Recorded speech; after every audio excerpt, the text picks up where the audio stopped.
Welcome to the Underground, the Steel City Underground, the black and gold standard for Pittsburgh Steelers coverage. Now, here are your hosts, Joe Kuzma and Brian E. Roach. Hello, everyone, and welcome to another edition of the Steel City Underground podcast. My name is Joe Kuzma, and I am joined today by a killer bee, the one Brian E. Roach. Brian B., what's going on? Buzz, buzz, buzz, buzz, buzz. I just thought we should do something different. There was one of our listeners dropped into the YouTube comments, and he brought up the forbidden word that is something that bread turns into within a particular heating apparatus. Yeah, I did see that. I saw that, and I still don't like it, and it's still disgusting. Yes, but I can't mention it. I can't mention it. So I need something new, and I don't know. I wish I had a B in my name so we could both be the killer bees. But in fact, we have too many Zachs. We have a bunch of mics. I don't even know if we still have all the mics, but there's we have a couple of extra here and there. But I think you're the only B, right? Yeah, I think I am. Well, no, there's Ben. Oh yeah, there's Ben. There's Ben, true. And he has like a bunch of B's in his name. Bieberman. He's like, yeah, Ben. You gotta change your name because I'm the only one allowed to be it. I don't even know where Ben's been. He's been hanging and banging. I'm calling him Glenn from now on. He's Glenn. Glenn. Hey, you know what? That was kind of funny. I don't know if you saw. Was it the second Lego movie? First Lego movie? So they have the old school little spaceship guys, right? And their names. It's Benny, Kenny, Lenny, and Jenny. And that's not the funny part about it. Of course, the alliteration, the rhyming, and everything like that, of course, made to be cute, cartoon kids movie. I grew up, went to school with, high school, someone, their family, 3 of those 4 names, Ben, Ken, and Jen.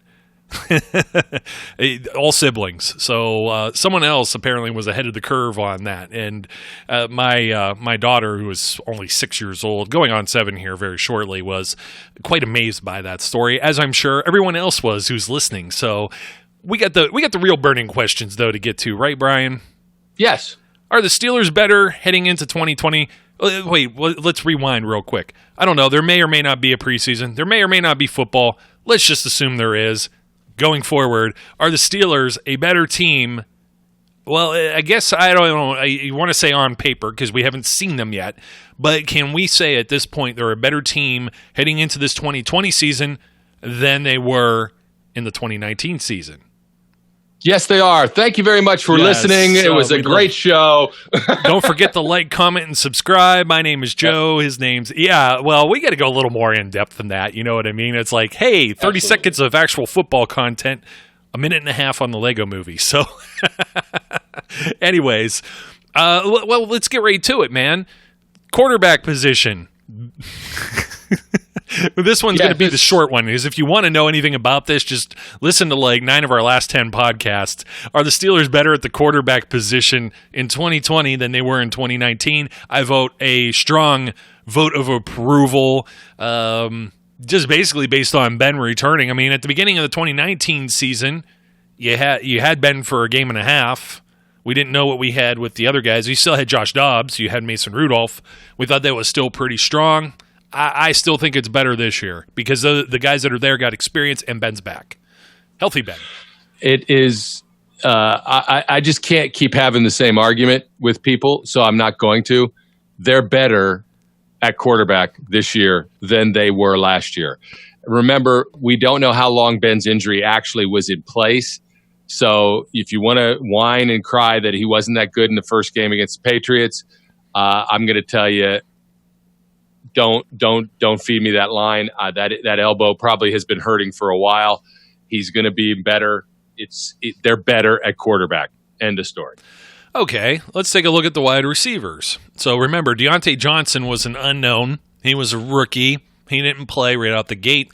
The guys they had starting here in like the first couple weeks of the season, Dante Moncrief, one of your favorite players of all time.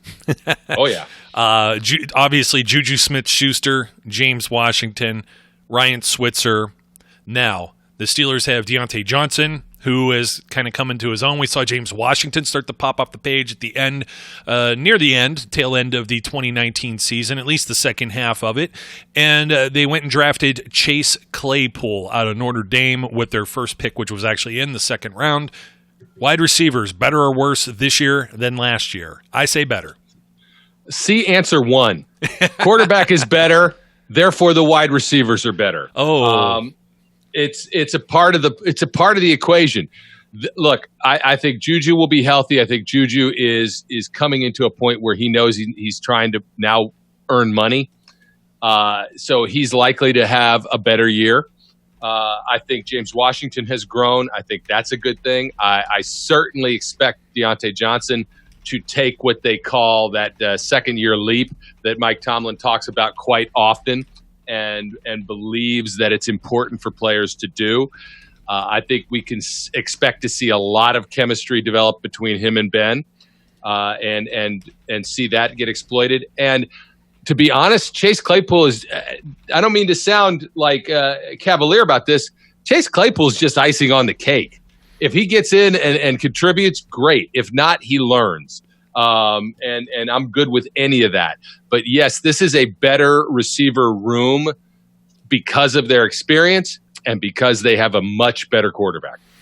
And not only there is a quarterback coach and a wide receivers coach that are full-time, not interim and or missing and or a guy wearing multiple hats and trying to do multiple things. As Ray Sherman was not intended to be the wide receivers coach last year. He was just popping into camp to say hello and help out and stay involved in football. I imagine he's probably friends with people on the coaching staff, maybe even some of the players or players' relatives. There's a lot of that too, where somebody has a kid and now they're playing in the NFL. So it's definitely extended family and a community, but you couldn't expect him. I think he filled in, knowing that the Steelers were in need.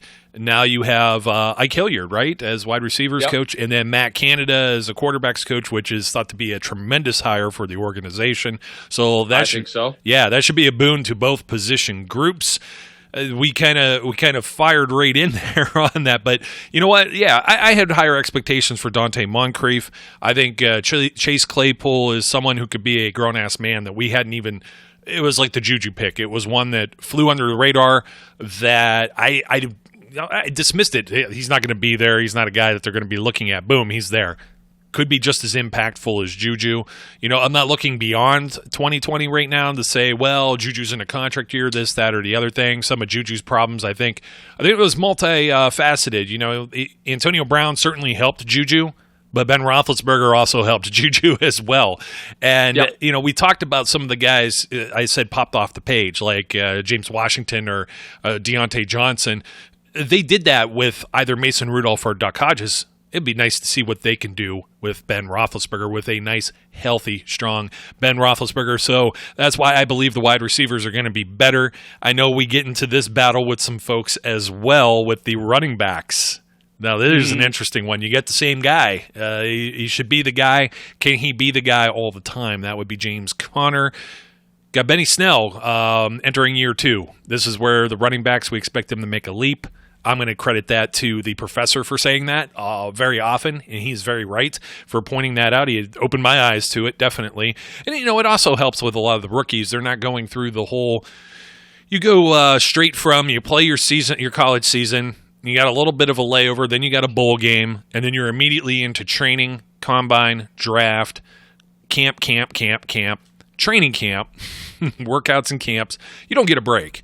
So guys get a little bit of a breather and a little bit of a break, and I think that really helps them in year 2, and it helps them grow. So also Benny Snell dealt with some injuries as well. You have Jalen Samuels still there.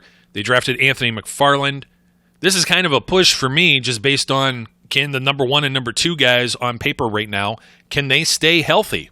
That's the only thing that bothers me. Otherwise, I would say they're at least as strong as they were heading in, maybe even stronger with the addition of McFarland. Look, I guess my response to this is I don't know, and I'll tell you why. It's not that I don't know. It's a push in many ways.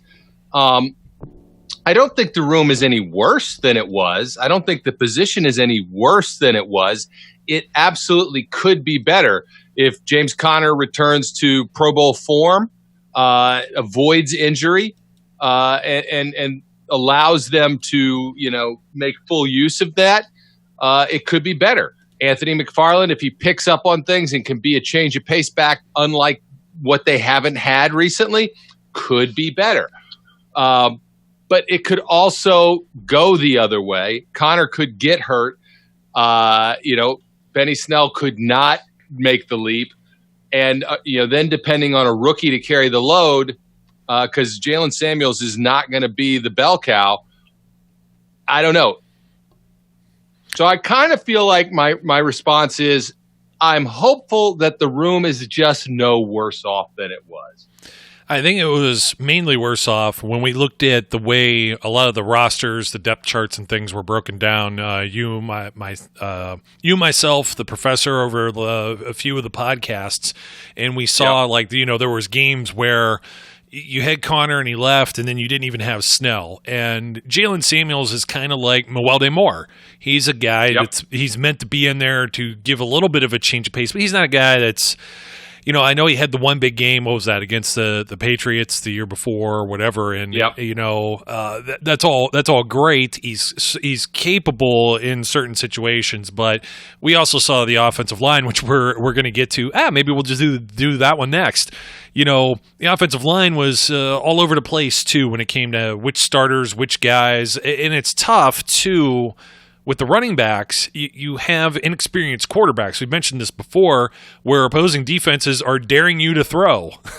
And they knew that Duck Hodges was not going to throw in certain areas of the field. He was smart at least. He's not like one of these guys that goes out there trying to throw 4 or 5 picks, forcing certain things. He knew his strengths. The Steelers coaching staff knew his weaknesses as well and tried to hide them as best they could. That's pretty much why the team fell apart toward the end of the season. I mean, they still almost beat Buffalo. I mean, that was one heck of a game. And I think at a certain point, too, when you're running on fumes, the tank is empty. That game, not winning that game, I think just kind of the wind came out of the sails and the whole thing just kind of stopped right there for the rest of that was the end of the season effectively. So the running backs, again, you put somebody like Ben in there. I even say Mason, provided, we're going to talk about the offensive line here. Provided like a lot of these other things fall into place as we should expect them to, as far as health and injuries, and we're not even like taking into effect the whole pandemic thing and some guys saying they're not going to play and things like that, which could really screw some things up, not only for the Steelers, but for a lot of teams too. So, and then of course you got, should we even talk about, we didn't even bring up Patrick Mahomes and basically signing a, the 10-year, like $500 million contract. And what was funny about that was there was someone in the comments, Brian, I'll have to bring it up. This was a good comment. They compared having a backup quarterback, capable backup quarterback that could step in when Tom Brady stepped in. And I'm like, the Patriots, I don't think we're expecting to take a guy in the 6th round and have him come in and start for Drew Bledsoe, who at the time signed a Patrick Mahomes size contract, 10 years, $103 million back in the offseason of, it was March 2001, because I actually had to look it up, but I remembered that. And the guy nearly had his life taken on the field, like 2 games into the season. They were playing the Jets, and the guy, he got, I forget what the injury was. It was something that could have broke or bled or whatever be the case, and he was meant to continue to be their franchise quarterback. He was selected 1st overall by that franchise when they were absolutely terrible in the early 90s, I think like 93 or something like that. So the Patriots were not expecting Tom Brady to come in and be Tom Brady by any means. He was a guy that was there that they were maybe developing, and maybe, hey, we could have him in there in a pinch. So you just never know how these things are going to work out. Now, with all of that said, there was a lot of other there was a lot of other support there with Bill Belichick and the way they were building those rosters and a really good defense. Tom Brady had some really good defenses when he started out back then. But, he was also protected a lot. His offensive line and stuff, he's never really taken a lot of sacks. So this was some of the criticism last year, and we had some inexperienced or younger quarterbacks that held onto the ball too long, where defenses were like, we're going to dare you to throw, they're going to load the box, stop the run, blitz, everything else. You had guys that were injured like Ramon Foster. You had guys suspended like Marquise Pouncey. They moved Matt Filer over from tackle to guard for a game. Now we're hearing that Matt Filer may get the first crack at being the left guard and not Stefan Wisniewski. And that means it's going to be, Chukwuma Okorafor and Zach Banner potentially in a right tackle battle. It's going to be interesting to see how this all plays out, especially with Wisniewski, because he's definitely a traveled veteran that when signed, you're just expecting him to go right in there and be the left guard in place of Ramon Foster. So the question here is now, some of the erratic offensive line play. See, the Steelers, you didn't lose any of these guys the previous few years where Ben isn't getting sacked, Bell or Connor are having great rushing seasons, Pro Bowl seasons. You pretty much had the same guys intact as a unit, all 5 of them, every game, all 16 games. Not the case last year. Now it's a little bit different, just a little bit different of the unit. But is it better this year, heading into this year, than last year? Oh, man, that's a real tough one because, I would have assumed going into last year the weak link would have been Filer. Now Filer's not in that same position. But we know Filer is a very capable left guard. You got another undrafted guy out there, you know what I mean? Just like Alejandro Villanueva going into the contract year too. You still got Pouncey and DeCastro. They're perennial all-pros. They're the best of the best at their position or among the tops. So the other 3 guys, it's really interesting to see. I got to say, losing Ramon Foster and not knowing, if you're just replacing Foster with Wisniewski, and keeping everything else the same, I would say, okay, they're at least the same, maybe marginally better. But going the other way around, remember, Ramon's also the guy that was the let's tap the thigh, silent count. May not need that if there's not fans in the in the stands, but he was that guy. So if you move Filer over and now you're dealing with Chooks, who has 1 game played and didn't look bad, but 1 game played, period, and Banner. I don't know. That could be the one area where I'm going to say they might be worse heading into this season than they were last season. I'm going to go with what I probably even should have said with the running back position, which is review answer 1. And the reason I say that again is, people lost their minds about Pouncey and low snaps last year. And I will tell you that Pouncey's always had low snap issues. Ben just covered it up. The rest of them didn't do as good a job.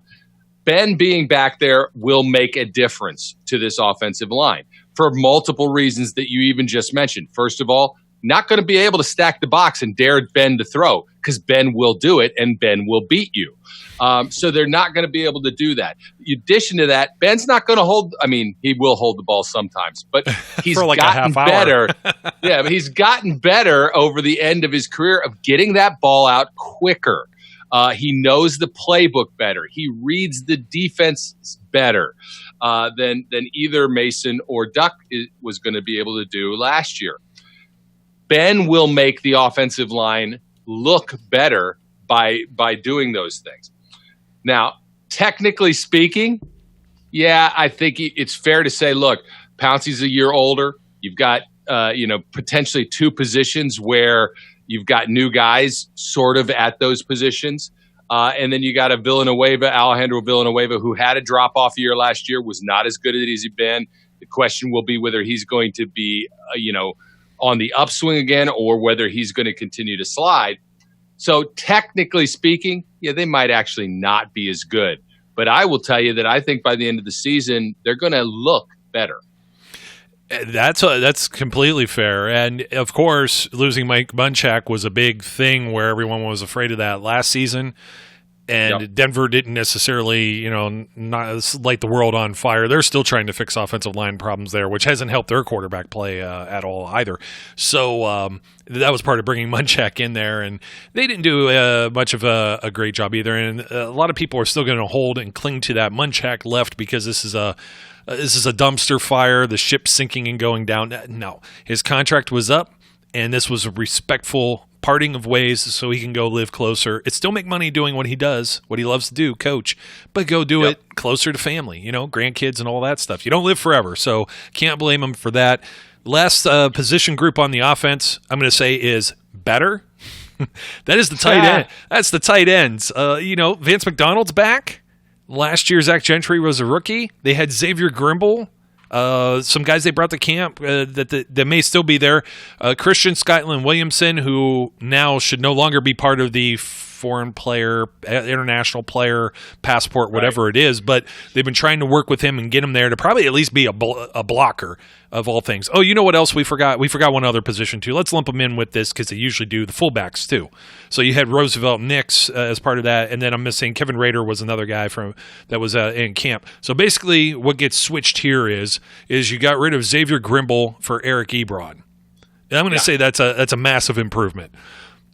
And I'm going with you. And fullback, Derek Watt for Rosie Nix. Now, I liked Rosie Nix, but whatever injury or whatever he had happen had to be catastrophic to his career, whether that's ability, availability, recovery. It's not like fullbacks are like kickers. You have like one, and then that's it. Right. And not having one is yet another cog in this machine that was missing, and why it wasn't that well-oiled, running, blocking, whatever machine that they had last year. So Derek Watt comes in, and now Derek Watt will replace Roosevelt Nix. So across the board, this is a better group. Yeah, I don't think that we can question that. I'll say Derek Watt versus Rosie Nix is a push because Rosie Nix was a Pro Bowl level fullback when he was healthy. I don't know whether how good Derek Watt's going to be, and I didn't watch a lot of Chargers games to find out. So, but I think the contract that he got and the fact that he's got the last name Watt probably bodes well. Well, here's what. So, it's not his contract; it's Melvin Gordon's contract. Right. That that helps. So he was the guy that was there helping pave the path for him. Got to give him some credit there. Yep. So I think I think that minimally that can maybe end up a push, and we hope that it does. I just am not ready to say he's going to be better than Rosie was. Better than Rosie was last year. Yeah, Rosie wasn't there last year, so now you're talking about totally fair. Okay, he wasn't there. But as a fullback, because Rosie Nix is a special teamer, he really made his money there. He was a great special teams player. Yeah, absolutely. So the tight ends, it's just there's no question in my mind the tight end group is better. Eric Ebron, whether you like him, dislike him, is a better player than anybody else they had not named Vance McDonald that was playing tight end last year. So that is an improvement, and you can't argue otherwise. If he can do the production in the red zone that he had done in Indianapolis, we're all going to be wanting the Eric Ebron jerseys. So it's going to be a lovely thing, I think. I don't think that, in my mind, there's any way to look at it any other way. That's a better group. And when you sum all this up, this is a better offense than it was last year. And, yeah, it starts and ends in many ways with Ben Roethlisberger, but it is more than that. Oh, it's way more than that. Chase Claypool, Eric Ebron, Derek Watt.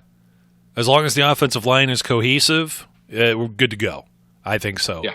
So we flip to the defense, and you got your favorite guy, your grown-ass man, Cam Hayward, on that defensive line. Yeah. Stephon Tuitt, hopefully healthy, back, was ready to start busting heads and making a name for himself, and then got hurt, unfortunately. You lose Javon Hargrave. You make a trade for Chris Wormley, supposedly maybe penciled in there as a replacement. You're looking at it just one for one because some of the other guys are still here, like Dan McCullers, Tyson Alualu. I know that they drafted in the 7th round Carlos Davis. You still have Isaiah Buggs, Henry Mondow, Kayvon Walker, who came over from the XFL. There's a few XFLers here. So This group, this is so tough because you didn't have Tuitt for a lot of last year too. It's a lot like not having Ben. So how can you say that they've gotten worse when really Hargrave, losing him's big, but you had him playing Tuitt's spot, not necessarily his spot. Right. For me, this is kind of a push too because you're going to have to just see how it ends up working out. And who's going to end up maybe playing that nose tackle role or, moving around. They haven't really come out and said Chris Wormley is a nose tackle. I think it was maybe labeled that on the roster. But I remember Kevin Colbert almost specifically. Somebody was asked, Colbert, Tomlin, and they didn't necessarily say that. You know what I mean? Right. So we know Alu is going to bounce around and do whatever. And we don't know if Buggs is a guy that can kind of step up and be kind of in that same category as Javon was. And of course there's Dan McCullers, who still kind of steadily kind of comes along and surprises here or there with limited snaps. And he's a very massive guy that maybe he's not playing a whole lot on regular defense, but he still fills a role on special teams. So that defensive line is at least the same. I don't think they've gotten any worse. The bottom line for me is going to be Stephon Tuitt. If Tuitt can stay healthy, this will be a better defensive line unit than it was, despite losing Javon Hargrave. Look, there is nobody else on the line that would fill his position that has what Javon Hargrave had, which is that burst and that jump and that penetration that he provided. Maybe one of them can develop that, but they certainly didn't show it prior. I think the difference, though, is that Stephon Tuitt has been for several years now, and he's still a young guy. So it's not like even though he hasn't played, or he's played several years with the Steelers, he's still not a guy that's getting long in the tooth, so to speak. I think Stephon Tuitt, if he can just avoid those crazy injury bugs, can have one of those Pro Bowl type breakout seasons, maybe even to an All-Pro level, and you can tandem that up with Cam Hayward on the other side, man, yeah, you got a potential grown-ass man defensive line that's going to be maybe even better. But they certainly, I don't think, are any worse. I think we'll be talking about them in the same breath of how we used to talk about Big Snack, Chemo, the Diesel, Aaron Smith, those type of guys, most certainly. So I think they've got that kind of locked down and in place. By the way, Stephon Tuitt just turned a young 27 years of age on May 23rd. Yep. So still very much a young man who will be entering his 7th NFL season in 2020. Crazy. That's crazy. That's wild to me. And then the thing is, defensive linemen, if they want, some of these guys play how many years? 13, 14 years, 15 years if they want. It's one of those positions where, you can hang around for a while. Offensive linemen too. Of course, if you take you're not taking as much of the punishment, I think, as, say, a running back. Or speed doesn't necessarily determine it, like if you're playing as a DB or a wide receiver. You get some longevity there. So this guy could be around for like at least another 7 years. You never know. Yeah. That would only make him like 34. Where did we say Cam was at? Is Cam 32? 32. I don't want to make him too old here. Let me see. Yeah, he just turned 31.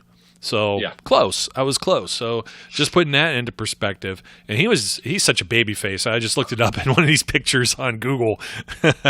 Wow. That had to be from his rookie season. Anyway. Well, I think he lost the beard at one point during the yes. That's what it is. Isolation part. And yeah, he still looks like he's in his 20s, a child. Well, everyone for a grown ass man. Yeah, everyone makes me feel old, and I won't even mention you. So yeah, shut up. You make me feel young. You make me feel young. So yeah, we'll see. We'll see next time around when I'm leaving you in the dust. You'll be like, what the hell is going on here? You'll be leaving me in the dust, man. That trampoline accident and busting up my ankle was not fun earlier in the year. It has really put me on the sidelines. And now I feel all the pain. So when somebody's like, well, Juju should just suck it up and go out there. We were talking about like the gladiator, kind of thing with the football players, the mentality. And it's like you try to, but there's only so much you could do on the bad wheel, man. It's like I totally feel everyone, and I feel how long it took to recover, not only from that particular injury, but also now 38 years young. So it took a little bit longer, and I'm like, man, this ain't no fun, man. How about the linebackers? T.J. Watt. I mean, compared to last year going in, T.J. Watt, Bud Dupree, Vince Williams, Devin Bush. Yeah, I got to give a thumbs up here because both of those guys got better. Watt and Dupree. Yeah. Vince Williams is Vince Williams. Another year, or a year in the books for Devin Bush, where we had forgot about this guy. I mean, seriously, the stuff he was doing, he was creating turnovers. It was all kind of madness, and then Mika comes along and took the spotlight. I mean, he took the spotlight. He's like, "Here, give me that," and you kind of forgot about him. But he had a really great rookie season. So I'm going to say the linebackers are better. I think there's no doubt about it. Look, Bud Dupree is going to, unless they work something out, which at this point I don't see happening. He's going to be on a contract year again, and he's going to perform. There's no reason to think T.J. Watt isn't going to have another stellar year. Second year, again, we talked about this already. Second year players, they expect them to excel. Devin Bush should actually get better. And whether it's Vince Williams or whether, somebody like Ulysses Gilbert or one of the other guys in the room finds a way to supplant him and take that position. As Vince Williams has said, people have been trying to take my job since I got here and I still got a job. So, look, I think the linebackers have room for growth and can get better. As amazing as that sounds with as good as they were last year. Oh, man, that's scary. That's a scary thought. Yeah. And it's because of the secondary. We'll just jump right to them. Definitely better heading into it. Let's talk about this for a second. So we did mention the linebackers, and believe it or not, when they played up in New England, it actually was Devin Bush and Vince Williams. It wasn't Mark Barron there, but they kind of had a little bit of a rotation there. And if you had any problems with the way he played, well, now he was released. Cap casualty. Yep. So no excuses there. But you look at the secondary and you look who was playing. So initially penciled in here Sean Davis as a free safety with Terrell Edmonds, but that's not the way they started in New England because Sean Davis only played that second week and then went on IR. They had Cam Kelly who came over from the AAF. It was just he had a good camp, and that's who you were up against with Tom Brady and company.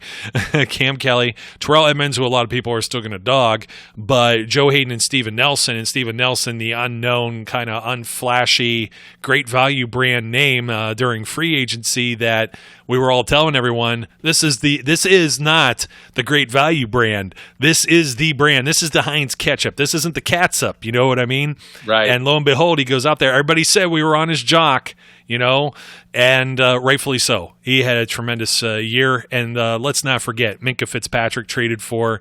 He goes in there and no more Cam Kelly. Cam Kelly did something else off field and was off the team, which it doesn't take much when you're in a position like he was that, he was fighting to get there to begin with. And that's unfortunate, but that's, those are the breaks. That's the way it works.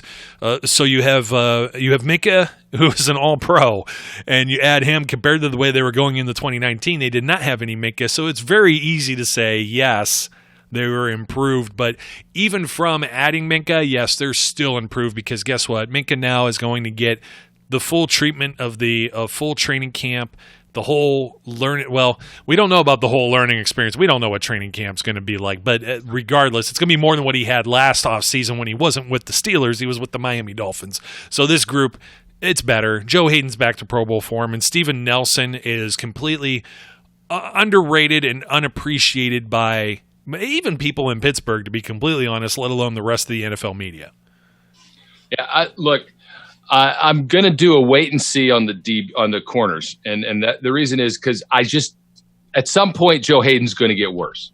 Yeah, but he's not there yet, and he certainly got better in the defense in his second year than he was in his first year. At Steven Nelson, the glove is the glove, man. We love the glove, and it's all good, but as I said before, I need to see a second season of it and see how it is because people get adjusted. So I'm going to push on the corners and say I don't know that they're going to be better, but I don't know they're going to be worse either. If they're just as good, that's more than good enough. That's fine.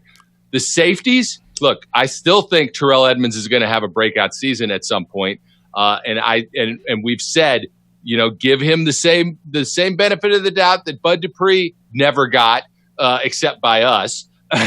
Once again, and because we're always right. When it happens, and when it happens, it's going to happen, and you're all going to be like, a full season with both Terrell Edmunds and Minkah Fitzpatrick, a full preseason, whatever that amounts to. I think the safeties absolutely will end up better for it. And as a result, the entire DB set will end up better. But I wanted to break it down a little bit because it's hard for me to go, oh, yeah, Joe Hayden and Steven Nelson are going to be better than last year. Because they were so damn good, it's hard for me to say they're going to be better. But if they're as good as they were, I'm happy with it. Well, let's look at the rest of this. Mike Hilton, Cam Sutton, Antoine Brooks. I mean, I like that. Don't forget Lane. Justin Lane as well. Justin Lane. There's quite a bit there in the Koffers where before when you were talking about Valentino Blake, or you had Bryce McCain for a 1-year prove-it deal or whatever, and it's what they tried to do. They tried to fix and tried to get there, and now they're finally there, and it seems like all these pieces are coming together. Brian, so the defense better heading in this year than they were last year for certain. Yes. Come on. I was waiting for absolutely. I'm trying not to say it, man, although nobody's been softball. giving me grief about it. Nobody's been giving me grief about it in the comments, but I'm trying not to say it. I gave you a softball there. A nice little underhanded toss to knock out the park. Our special teamers. I don't know. I don't even have anything to say about Cam Canada. So let's talk about Chris Boswell and Jordan Berry. Everyone wanted Boswell fired last year. That seems to have gone away. Offense didn't have a whole lot of opportunities to score. He did make some field goals, didn't miss anything that really made me want to pull a little hair I have left out. So I'm going to say they're better in that position, but Jordan Berry cannot have any kind of erratic inconsistency. I've had to love-hate because he's been better than a lot of the guys that preceded him. But then again, this is one of those short leash type, thin ice type positions where the next guy is just a phone call away, and unfortunately, that's where I'm at with Jordan Berry right now. And of course, they're going to bring somebody into camp. Is this Corliss Waitman, who is supposedly has like a bazooka of a leg as well from South Alabama. So there may be a competition, but again, if we don't have I haven't heard it officially from the NFL though, Brian, but the NFLPA has said there's no preseason. It's kind of, they're voting for no preseason. The NFL had cut it to 2 games, so we're just waiting to hear that the whole thing's scrapped. Yeah. It's going to, for a guy like Corliss Waitman that could be in a viable position to take the incumbent's job, this kind of sucks. He's not going to get any type of real kind of real game experience is what I'm looking for here, the word. So this is actually bad for a lot of people. Guys who were 6th, 7th round picks, guys who are, were undrafted free agents, guys who are going to try and make their bones on special teams. Not having a preseason impacts all those guys heavily because they are not going to get the opportunity to impress the coaches the way that they might. They're not going to get the playing time. They're not going to get the experience out there. And it's going to be really tough for those guys to make any headway. And especially a guy like you're talking about here. Look, Jordan Berry is on a short lease, and we've said this before. I love Chris Boswell. I think Chris Boswell had a great bounce back year. I think he had some confidence issues the year before. He may have been injured the year before. We don't know. But all kickers, whether you kick, if you use your foot to impact the ball primarily, you are always on a short leash. That's so true. Because when it goes bad, man, it just goes bad. Todd Peterson, Josh Scobie, Zoltan Mesko. There's just there's a laundry list of them that we could come up with. Man, that guy, he came over. I remember he came over from the Patriots, and we're all like, we got the Patriots punter. This has got to be a good thing. But then you're thinking in the back of your mind, the Patriots don't get rid of guys that are that they have any value to the Patriots. So I thought he was the guy from the Tom Hanks Big movie that he lived in a machine and was going to turn us all back into kids. Okay then. Well, anyhow, Zoltan. Brian, bonus question. Are we better going into 2020 than we were in 2019? Always, because we're always better. But actually, the answer is no, we're exactly the same because we're so damn good, it doesn't matter. I was going to say aged like a fine wine, but Yes. I'll accept that answer as well. Well, thanks for joining me once again, buddy. And we're going to see what's going on. Just some programming notes for everyone that's out there. Myself and Brian are both going on a vacation, so we're going to try and at least put something on the side. But not together. Not together, no, because we're not Chuck and Larry or whatever that movie was. But we almost did, though. We almost did. It's just my plans didn't line up with your plans, but so we shall see. Maybe when we get back, we'll have some extra bonus footage of me falling to my death.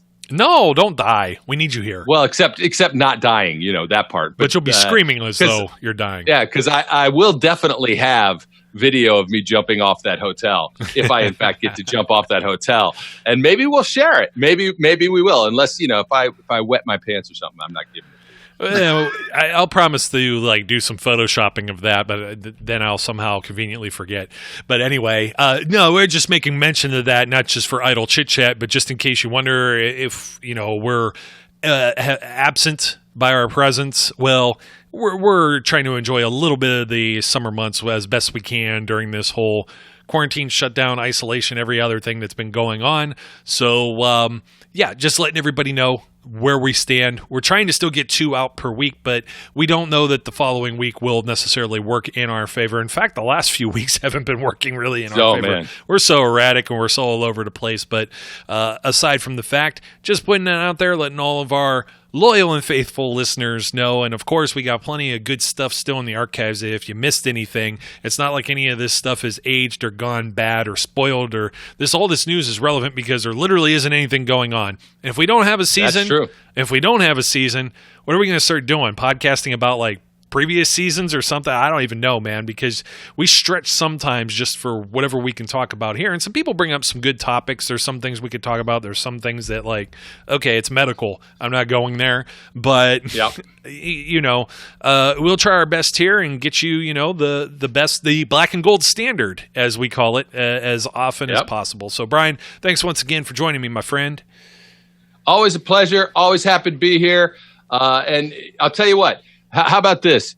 If you want to see me jump off the hotel, then put it in the comments, and if we get enough, I'll make sure to share it. Oh, that'll be rich. Do not tell me not to land right, though. That's mean. Not head first. So he does have the mohawk, so that'll work. But anyways, don't forget to comment, subscribe wherever you are listening. And once again, my name's Joe. His name's Brian, and we encourage everyone out there to be safe. That's you too, Brian. Be safe. Be good, and we'll catch you later. No, I'm not doing that last one. We'll catch you later. We would like to thank you for listening and remind our listeners to follow us on social media and our website, www.steelcityunderground.com.